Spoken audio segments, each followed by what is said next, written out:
نحمده ونصلي على رسوله الكريم بسم الله الرحمن الرحيم إن الذين آمنوا وعملوا الصالحات كانت لهم جنات الفردوس نزلا خالدين فيها لا يبغون عنها حولا۔ حضرات گرامی قدر، محلہ احمد پورہ میں آپ دوست احباب سے ملاقات یقیناً باعث مسرت ہے۔ اس محلے کے ساتھ میری بہت سی یادیں وابستہ ہیں۔ حضرت علامہ شہید نے اپنے بچپنے کو یہاں پہ گزارا۔ بعد ازاں ہم لاہور میں جس وقت رہا کرتے تھے تو آپ کی رفاقت کے اندر، آپ کی معیت کے اندر، اس محلے کے اندر ہم حاضر ہوتے رہے۔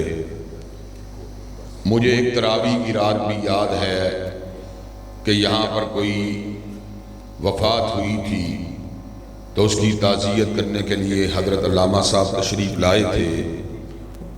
اس موقع پر آپ کے ضبط کی وجہ سے، آپ کی حفظ کی وجہ سے مصلی پہ کھڑے طالب علم یا امام جو اس وقت موجود تھے وہ بڑا دباؤ محسوس کر رہے تھے۔ تو بہت سی یادیں ہیں، یہاں پر آمد و رفت بھی رہی، اور اس کے بعد وہ وقت بھی میں نے یہاں پہ دیکھا ہے جب یہاں پہ پرانی سی ایک مسجد ہوا کرتی تھی۔ الحمدللہ آج عرصہ دراز کے بعد حاضری کا موقع ملا تو سچی بات یہ ہے بڑی خوشی ہوئی ہے۔ اللہ تعالیٰ کے فضل و کرم سے محلہ احمد پورہ کی مسجد باقاعدہ طور کے اوپر ایک بہت ہی خوبصورت پروقار اور اللہ تعالیٰ کے فضل و کرم سے عالی شان بلڈنگ کی شکل اختیار کر چکی ہے۔ جتنا اس کا ظاہری ڈھانچہ مضبوط ہے، میں اللہ تبارک و تعالیٰ سے پر امید ہوں کہ انشاءاللہ اس کا باطنی ڈھانچہ بھی اتنا ہی مضبوط ہوگا۔ حضرات گرامی قدر، آپ کو صرف ریمائنڈ کروانے کے لیے، وگرنہ اس مجلس کے اندر بڑے بڑے ذی شعور، صاحب علم، صاحب حکمت، صاحب دانش لوگ موجود ہیں۔ آپ کو فقط یاد دہانی کروانے کے لیے یہ بات بتلانا چاہتا ہوں کہ مساجد کا اسلامی سماج کے ساتھ بڑا ہی گہرا تعلق ہے۔ حضرت رسول اللہ صلی اللہ علیہ وسلم کے عہد مبارک کے اندر اور بعد ازاں خلفائے راشدین کے عہد پروقار اور عہد میمون کے اندر جہادی کاروار قافلے بھی مسجدوں سے روانہ ہوا کرتے تھے۔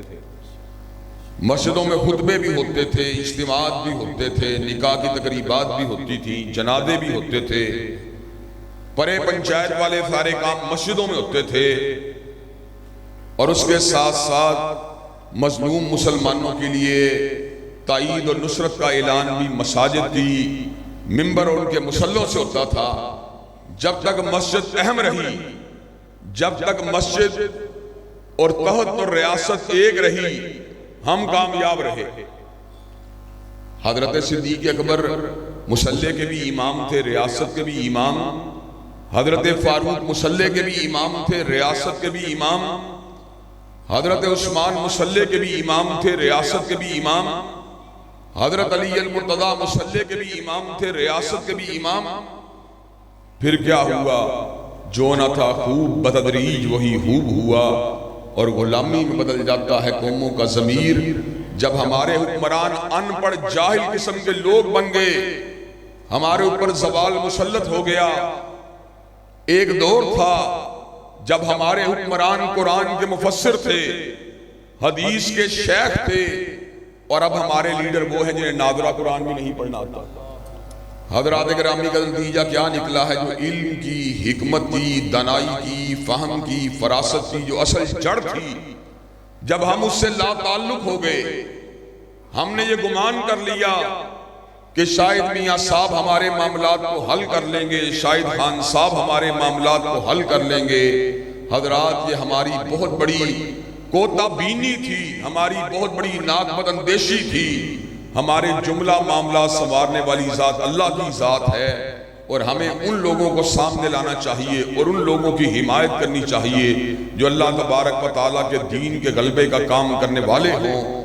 آپ کی فقط آخرت نہیں سنورے گی بلکہ اللہ تبارک و تعالیٰ کے فضل و کرم سے آپ کی معیشت کے مسائل بھی تب حل ہوں گے جب اللہ تبارک و تعالیٰ کے دین کو زمین پہ نافذ کیا جائے گا۔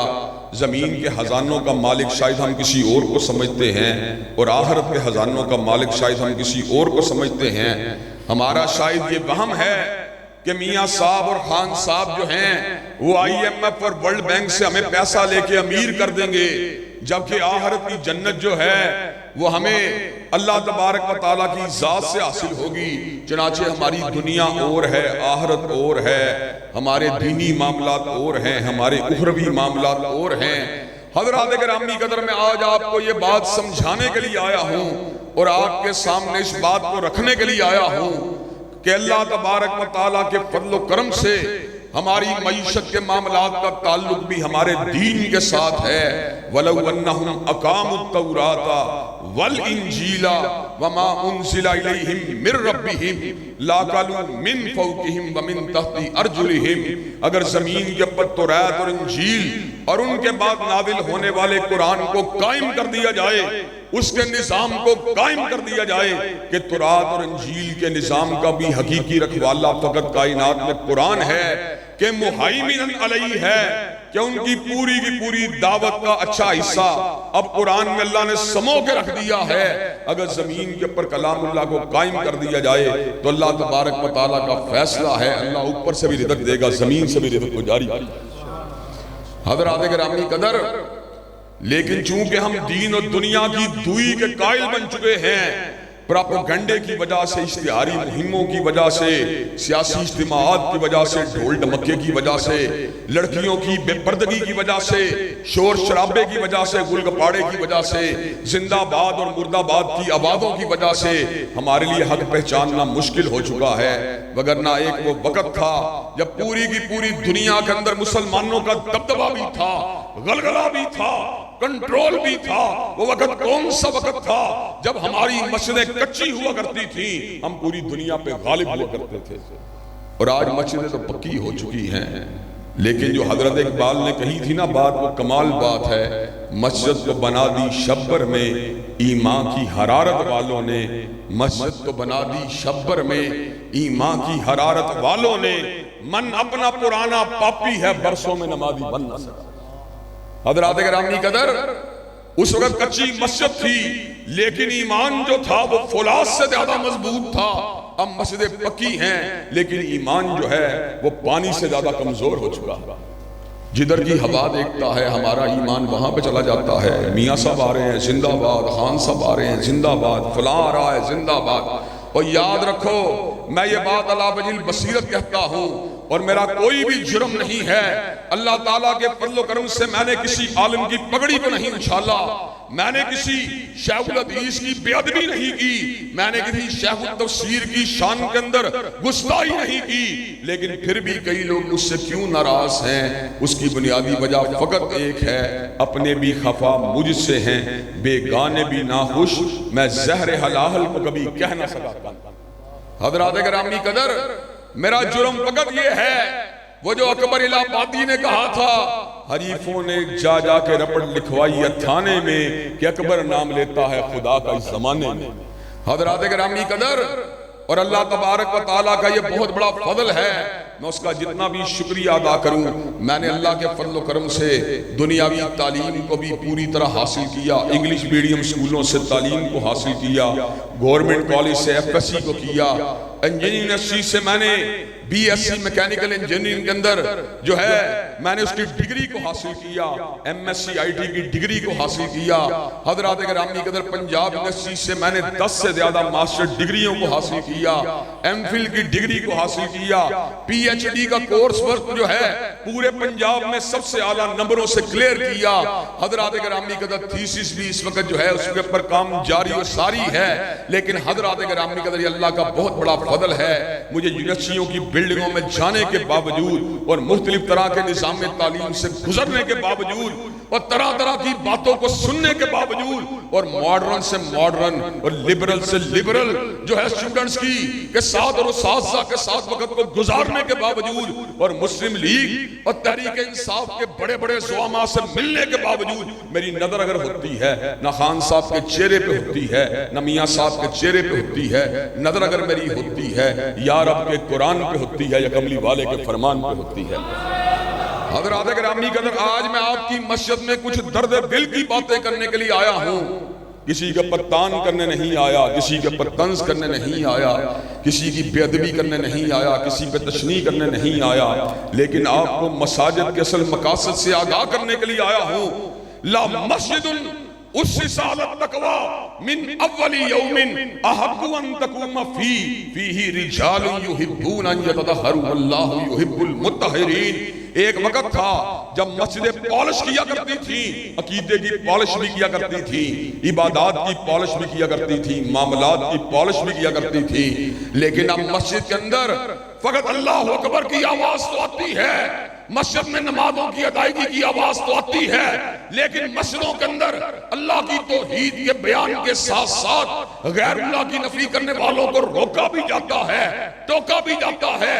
جب ہم اللہ کی حاکمیت کی بات کرتے ہیں, کوئی میاں صاحب کا جیالہ روکنے کے لیے آتا ہے, کوئی خان صاحب کا جیالہ روکنے کے لیے آتا ہے, وہ ہم کسی کے کانے ہیں, ہمیں نہ میاں صاحب رزق دیتے ہیں نہ خان صاحب رزق دیتے ہیں, ہم اللہ کا دیا ہوئے کھاتے ہیں.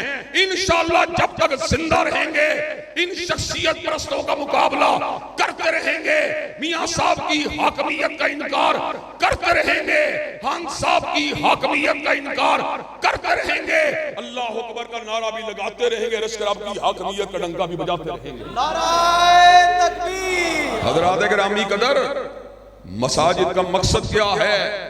مساجد میں جس وقت آپ اللہ اکبر کہتے ہیں تو آپ ہر ایک کو اصغر مان لیتے ہیں. جب اللہ اکبر ہے پھر سارے اصغر ہیں, پھر میں بھی اصغر ہوں, میرے ماں باپ بھی اصغر ہیں, پھر میری سوچ و فکر بھی اصغر ہے, پھر میرے نظریات بھی اصغر ہیں, پھر میری پارٹی بھی اصغر ہے, پھر میری برادری بھی اصغر ہے, پھر میری جھوٹی تمنائیں بھی اصغر ہیں, پھر میری نظر ایک ہی بات پہ ہونی چاہیے. اگر میں نے اللہ کو اکبر ماننا ہے تو میرا عقیدہ بھی وہی ہونا چاہیے جو میرے رب نے اتارا ہے, اور میری عبادات بھی ویسے ہونی چاہیے جیسے میرے رب نے مجھے کرنے کا حکم دیا ہے, میرے معاملات بھی ویسے ہونے چاہیے جیسے عرش والے نے ان کو چلانے کا حکم کیا ہے, میرا کاروبار بھی ویسا ہونا چاہیے جیسے اللہ نے مجھے کاروبار کرنے کا حکم دیا. حضرات مسجد کا کام یہ نہیں تھا کہ پورے دین کو بند کر کے مسجد میں پیک کر کے دروازوں کو لگا دیا جائے. مسجد کا کام تو یہ تھا پورے دین کو مسجد سے باہر نکال کے سماج میں پھیلا دیا. مسجد کا کام یہ نہیں تھا کہ مسجد میں آنے والی بے پردہ عورت بے پردہ رہے, داڑھی منڈا رہے, نواز شریف کا پیروکار نواز شریف کا پیروکار رہے, سود کھانے والا سود کا لین دین کرنے والا رہے, جھوٹ بول کے دیہڑی کو کمانے والا جھوٹ بولتا رہے. اور مسجد کا کام تو یہ تھا سارے بتوں کو توڑ دیا جائے اور سب کو اللہ والا بنا دیا جائے. مسجد کا کام تو یہ تھا دوپٹہ اتارنے والی عورت کو برقع بنا دیا جائے, کلین شیو کروانے والے کی داڑھی کو رکھوا دیا جائے, سود کھانے والے کو حلال تجارت کروا دی جائے, موسیقی کو سننے والے کی گھر سے موسیقی کو باہر نکال دیا جائے, اور میاں صاحب اور خان صاحب کے جو ماننے والے ہیں ان کو مدینے والے کا آقا کا غلام بنا دیا جائے, اور ان کو یہ بات سمجھا دی جائے کوئی کسی کا جی اللہ ہے, کوئی کسی کا جی اللہ ہے, لیکن اس صحن مسجد میں آنے والا نہ اس کا جی اللہ ہے نہ اس کا جی اللہ ہے, صحن مسجد میں آنے والا جی اللہ ہے تو فاطمہ کے بابا کا جی اللہ ہے, حسنین کے نانا کا جی اللہ ہے. حضرات گرامی قدر مساجد کا مقصد یہ تھا کہ انسان کو پوری کی پوری اوور آلنگ کر کے ایسا انسان بنا دیا جائے جو اللہ والا ہو. اور اللہ والا ہونا بہت بڑی بات ہے, اللہ والا ہونا بہت بڑی بات ہے. جو اللہ والا ہو حضرات اس کے مقام کا عالم کیا ہے, میں کئی مرتبہ اس کے مقام کے بارے میں سوچتا ہوں تو سوچنے کے بعد خود میری عقل اور خود میرا شعور جو ہے وہ دنگ رہ جاتا ہے۔ حضرات کملی والے آقا کے آ جانے کے بعد اب نبوت ختم ہو چکی ہے، حضور کے بعد کوئی نبی نہیں بن سکتا۔ اللہ نے اعلان فرما دیا ما کان محمد ابا احد من رجالکم ولکن رسول اللہ و خاتم النبیین۔ حضرت رسول اللہ کسی جوان مرد کے باپ نہیں ہیں، بلکہ وہ اللہ تبارک و تعالیٰ کے رسول اور آخری نبی ہیں۔ حضرات گرامی قدر، حضور کے بعد جو بھی دعوی نبوت کرے، چاہے مسیلمہ کذاب ہو، چاہے اسود انسی ہو، چاہے سجاع ہو، چاہے راشد الخلیفہ ہو، چاہے علی جا محمد ہو، چاہے حسین علی مازندانی ہو، چاہے علی محمد باب ہو، چاہے غلام محمد قادیانی ہو، اس پہ لعنتیں برستی رہیں گی، مگر حضور کے بعد کوئی نبی نہیں ہو سکتا۔ حضور کے بعد نبوت نہیں مل سکتی، لیکن اللہ والا بندہ تو کائنات کے آخری دن تک بن سکتا ہے۔ بندہ اللہ والا تو حضور کے چلے جانے کے بعد بھی انسان بن جاتا ہے اور بن سکتا ہے۔ اور حضرات گرامی قدر، اللہ والا ہونے کے لیے کسی ولی کا بیٹا ہونا ضروری نہیں، ماضی کے اندر ماضی کا بچپن کا نیک ہونا بھی ضروری نہیں۔ بڑے بڑے زانی اور بڑے بڑے بدکار اور بڑے بڑے فاسق و فاجر اور بڑی بڑی حرام کمائیاں کرنے والے اور بڑے بڑے ضمیروں کو بھیجنے والے جس وقت اللہ والے بننا چاہتے ہیں، اللہ تبارک و تعالیٰ ان کو بھی ویلکم کرتا ہے، اللہ تعالیٰ ان کو بھی اپنا بنا لیتا ہے۔ حضرات گرامی قدر، اور آپ کو ایک بات بتلاؤں، قرآن مجید کی کئی آیات جو انسان کو بڑا ہی حیران کرتی ہیں، ان آیات میں سے ایک آیت یہ بھی ہے کہ وہ منافق جو اللہ تعالیٰ کے قوانین کے ساتھ منافقت کرتا ہے، ان المنافقین فی الدرک الاسفل من النار، ان المنافقین فی الدرک الاسفل من النار، منافق جہنم کے سب سے گہرے گڑھے میں ہوگا۔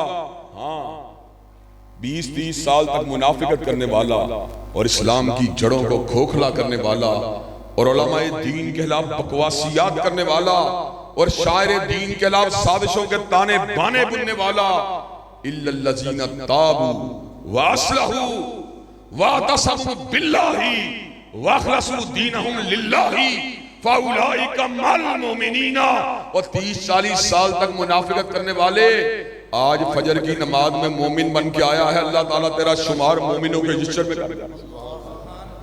اللہ کے دروازے کھلے، اللہ ہر کسی کو قبول کرنے کے لیے تیار ہے۔ یہ کوئی دنیا دار تھوڑی ہے کہ کل تو نے جناب فلاں سے ملاقات کی تھی، آج میرا تیرے سے بائیکاٹ ہے، تو کل فلاں سے ملا تھا، آج میرا تیرے سے کوئی تعلق نہیں۔ اللہ تو بڑا، اللہ تو بہت ہی کشادہ رحمت والا ہے، اللہ تو واسع المغفرہ ہے، وہ تو ہر کسی کو قبول کرنے کے لیے تیار ہے۔ اور منافقت میں لتھڑے ہوئے اور فسق و فجور میں اترے ہوئے جب تو بھی اللہ والا بن جاتا ہے، پھر تجھے کیا مقام ملتا ہے؟ وَكَأَيٍّ مِّن نَبِيٍّ قَاتَلَ مَعَهُ رِبِّيُّونَ كَثِيرٌ، کتنے ہی اللہ والے ایسے تھے جنہوں نے اللہ کے نبیوں کی ہمراہی کے اندر اللہ کے راستے میں جہاد کیا۔ اللہ تعالیٰ کو اپنے ساتھ نسبت کرنے والے اور اپنے آپ کو اپنے لیے وقف کرنے والے لوگ اتنے پسند ہیں کہ اللہ نے جہاں نبیوں کے جہاد کا ذکر کیا وہاں اللہ والوں کے جہاد کا بھی ذکر ساتھ ہی کیا۔ حضرات گرامی قدر، اللہ والا پتہ کون ہوتا ہے؟ صبغۃ اللہ، ومن احسن من اللہ صبغہ، اس کے دل کے تاروں سے لے کر اس کے چہرے تک اور اس کے سر کے بالوں سے لے کر اس کے قدموں تک اور اس کے عقیدے سے لے کر اعمال تک اور اس کی عبادات سے لے کر معاملات تک اور اس کی حلوت سے لے کر جلوت تک اور اس کی سیاست سے لے کر جہاد تک، ہر چیز کملی والے کے حکموں کے تابع ہوتی ہے۔ اور جو کملی والوں کے حکم کے تابع ہوتا ہے اس کی نگاہ نہ حسینہ کے چہرے پہ جمتی ہے، نہ میاں صاحب کے چہرے پہ جمتی ہے، نہ مال حرام پہ جمتی ہے، نہ خان صاحب کے چہرے پہ جمتی ہے، نظر اگر اس کی کسی پہ ہوتی ہے تو یا رب کے قرآن پہ ہوتی ہے یا کملی والے کے فرمان پہ ہوتی ہے۔ حضرات گرامی قدر، آج کے اس ورکر کنونشن کے اندر میں آپ کو اس ڈائریکشن کا ایک اس سمت کا آپ کے لیے تعین کرنے کے لیے آیا ہوں جس سمت کے پر اللہ تعالیٰ کے فضل و کرم سے آج قرآن و سنہ موومنٹ کا کارواں چل رہا ہے۔ یہ اللہ تعالیٰ کے فضل و کرم سے ان گناہگاروں، بے بسوں اور بے قصوں کا قافلہ ہے، یہ ان کم فہموں، کم عقلوں، دیوانوں کا قافلہ ہے جن کی نگاہ اگر ہوتی ہے نہ مسلم لیگ کے منشور پہ ہوتی ہے، نہ تحریک انصاف کے دستور پہ ہوتی ہے، نہ اسٹیبلشمنٹ کے چہرے پہ ہوتی ہے، نظر ہماری ہوتی ہے تو آقا کے جامع کوثر پہ ہوتی ہے، اور آقا کی شفاعت پہ ہوتی ہے، اور آقا کی قربت پر اور آقا کی ہمراہی پہ ہوتی ہے، جنت میں آپ کی مصاحبت اور آپ کی ہمسائیگی پہ ہوتی ہے، اور دنیا میں رہتے ہوئے ان کی نگاہ اگر ہوتی ہے تو پروردگار عالم کی رضا پہ ہوتی ہے۔ حضرات گرامی قدر، اللہ تعالیٰ کے فضل و کرم سے اس ملک کے اندر شاعر دین کے پر جب بھی شب خون مارا گیا، اللہ کے فضل و کرم سے ہم نے اپنی ناتوانی کے باوجود، کمزوری کے باوجود، افرادی قوت کی قلت کے باوجود اللہ کے فضل و کرم تمام فتنوں کا ڈٹ کے مقابلہ کیا ہے۔ حضرات گرامی قدر، عظمت صحابہ کا مسئلہ آیا تو بڑے بڑے لوگ گھبرا گئے کہ فلاں شخص جو ہے یا فلاں گروہ جو ہے بڑا ہی طاقتور ہے، اس کے بڑے بڑے لمبے ہاتھ ہیں، حافظ صاحب آپ کی جان کو نقصان پہنچنے کا خطرہ ہے۔ میں نے کہا اِنَّ صَلَاتِي وَنُسُكِي وَمَحْيَايَ مَمَاتِي لِلَّهِ رَبِّ الْعَالَمِينَ، کٹنا گوارا ہے، مرنا گوارا ہے، لیکن صدیق و فاروق، عثمان و علی، معاویہ بن ابی سفیان اور عمر بن العاص کی عظمت کا سمجھوتا کرنا گوارا ہے۔ حضرات گرامی قدر، ہم نے سوشل میڈیا کے فتنوں کا بھی ڈٹ کے مقابلہ کیا اللہ کے فضل و کرم سے، فتنہ مرزائیت کا مقابلہ کیا، فتنہ الہاد کا مقابلہ کیا، پرکٹی عورتوں کے عورت مارس کا مقابلہ کیا، اور آج میں آپ کو یہ بات سمجھانے کے لیے آیا ہوں، دشمنی دو طرح کی ہوتی ہے اور محبت بھی دو طرح کی ہوتی ہے۔ ایک دشمنی اور عداوت ہوتی ہے جو اپنی ذات کے لیے ہوتی ہے، اپنی پگڑی کے لیے ہوتی ہے، اپنی ناک کے لیے ہوتی ہے، اپنے وقار کے لیے ہوتی ہے، اور ایک دشمنی ہوتی ہے جو اللہ کی ذات کے لیے ہوتی ہے، اللہ کے دشمنوں سے ہوتی ہے، دین کے دین سے عداوت رکھنے والوں سے ہوتی ہے۔ جو ذات کے لیے دشمنی ہوتی ہے اس میں نکلنے والے الفاظ کبھی باعث اجر نہیں بن سکتے، اور جو اللہ کے لیے دشمنی ہوتی ہے اس میں نکلنے والے سارے الفاظ اللہ کی طرف سے اجر و ثواب کا سبب ہوتے ہیں۔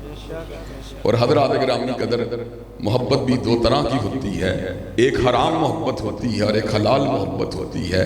حلال محبت بیوی سے ہوتی ہے، بیٹوں سے ہوتی ہے، بچوں سے ہوتی ہے، کاروبار سے ہوتی ہے، دوست احباب سے ہوتی ہے، ملوں سے، اپنے ذاتی مل سے ہوتی ہے، اپنے مربوں سے ہوتی ہے۔ حرام محبت جوئے سے ہوتی ہے، قمار سے ہوتی ہے۔ حرام محبت جو ہوتی ہے وہ غیر محرم عورت سے ہوتی ہے، حرام محبت جو ہوتی ہے وہ شراب سے ہوتی ہے، وہ شباب سے ہوتی ہے۔ حضرات گرامی قدر، جو اللہ والے ہوتے ہیں وہ حرام محبت کبھی بھی نہیں کرتے، وہ حلال محبت کرنے والے ہوتے ہیں، لیکن جن کو علم ہوتا ہے، جن کو شعور ہوتا ہے، جن کے پاس صحیح راستہ دکھلانے والے علماء سے جن کا رابطہ ہوتا ہے، ان کو اس نقطہ لطیف کا بھی پتہ ہوتا ہے اور اس نقطہ بلیغ کا بھی پتہ ہوتا ہے کہ حرام محبت تو حرام ہی ہے، لیکن ایک سٹیج وہ بھی آتی ہے جب حلال محبت بھی حرام ہو جاتی ہے۔ حلال محبت بھی حرام ہو جاتی ہے۔ وہ سٹیج کون سی سٹیج ہے؟ جب مجھے اپنی بیوی کے ساتھ محبت اللہ رسول سے بڑھ کے ہوگی، یہ محبت حرام ہے۔ جب مجھے اپنے بیٹے کے ساتھ محبت اللہ رسول سے بڑھ کے ہوگی، یہ محبت بھی حرام ہے۔ جب مجھے میاں صاحب کے ساتھ اور خان صاحب کے ساتھ محبت اللہ رسول اور ان کے نظام سے بڑھ کے ہوگی، یہ محبت بھی حرام ہے۔ مسلمان جو ہوتا ہے اس کی عداوت بھی اللہ کے لیے ہوتی ہے اور محبت بھی اللہ کے لیے ہوتی ہے۔ اور حضرات گرامی قدر، وہ انہی معاملات کو اپنا مقصود زندگی بنا کر اور انہی معاملات کو اپنا ہدف بنا کر اور انہی معاملات کو اپنا دستور و منشور بنا کر میدان عمل میں نکل آتا ہے۔ حضرات گرامی قدر، اس کی نگاہ اگر ہوتی ہے نہ ووٹوں کی تعداد پہ ہوتی ہے، نہ افراد کی توانائی پہ ہوتی ہے، نہ وسائل پہ ہوتی ہے۔ حضرات گرامی قدر، میں بڑا ہی گناہگار فقیر ہوں، میں بڑا ہی بے بس ہوں، میں بڑا ہی حقیر ہوں، لیکن اللہ تبارک و تعالیٰ کا مجھ پہ بڑا ہی احسان ہے، اور اس کا جتنا بھی شکریہ ادا کروں میں کم ہے۔ چودھری کا بیٹا چودھری ہے، بٹ کا بیٹا بٹ ہے، سردار کا بیٹا سردار ہے، وڈیرے کا بیٹا وڈیرا ہے، اور میں کون ہوں؟ میں غلام ابن غلام ہوں۔ میرا باپ بھی مدینے والے کا غلام تھا، الحمدللہ میں بھی مدینے والے کا غلام ہوں۔ حضرات گرامی قدر، میرا تعارف کیا ہے؟ نہ مشیر ہوں، نہ وزیر ہوں، نہ شاعر ہوں میں، نہ ادیب ہوں۔ میں کون ہوں؟ میں رب کے در کا فقیر ہوں اور نظام مصطفیٰ کا نقیب ہوں۔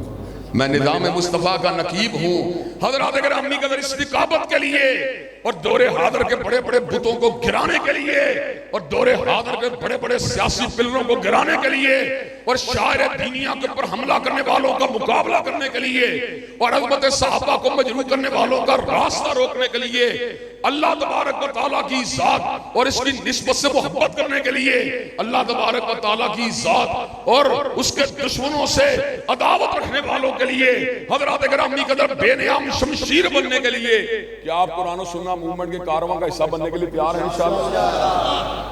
کیا آپ قرآن و سننا موومنٹ سے ہم قدم ہونے کے لیے تیار ہیں انشاءاللہ؟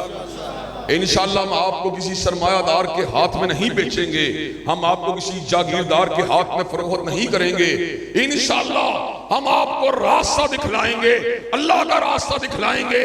آپ کی جدوجہد دنیا کے اندر رہتے ہوئے اگر ہوگی تو اللہ کے نظام کے لیے ہوگی، اللہ کی حاکمیت کے لیے ہوگی اور کالی کملی والے کے عطا کردہ قوانین کے لیے ہوگی۔ حضرات گرامی قدر ہم نے کتنی دیر ٹھوکریں کھانی ہیں، ہم نے کتنی دیر اندھیرے راستوں پہ چلنا ہے۔ مائیکل ہارٹ نے کہا تھا he was the only man in the human history who was supremely successful in both religious and secular phases of life۔ اور پنڈت ہری چند اختر نے کہا تھا کس نے ذروں کو اٹھایا اور صحرا کر دیا، کس نے قطروں کو ملایا اور دریا کر دیا، آدمیت کا غرض ساما مہیا کر دیا اور ایک عرب نے آدمی کا بول بالا کر دیا۔ اس ملک کو نہ میاں صاحب کے قوانین کی ضرورت ہے نہ خان صاحب کے دستور کی ضرورت ہے، اس ملک کو ضرورت ہے کالی کملی والے کے قوانین کی ضرورت ہے۔ تو حضرات گرامی کا دین کو مسجد میں بند کرنے کی بجائے سماج کے اندر، سیاسیات کے اندر، تھانے کچہری کے اندر، پرے پنچایت کے اندر پھیلانے کے لیے ہمارے ہم قدم ہونے کے لیے تیار ہیں انشاءاللہ۔ انشاءاللہ دینی تحریکوں کو اور اللہ کی حاکمیت کے لیے ووٹ بھی دینا پڑا ووٹ دینے کے لیے تیار ہیں انشاءاللہ، سپورٹ دینی پڑے سپورٹ دینے کے لیے تیار ہیں انشاءاللہ۔ انشاءاللہ شب گریزاں ہوگی آخر جلوہ خورشید سے اور یہ چمن معمور ہوگا نغمہ توحید سے۔ وآخر دعوانا الحمدللہ رب العالمین۔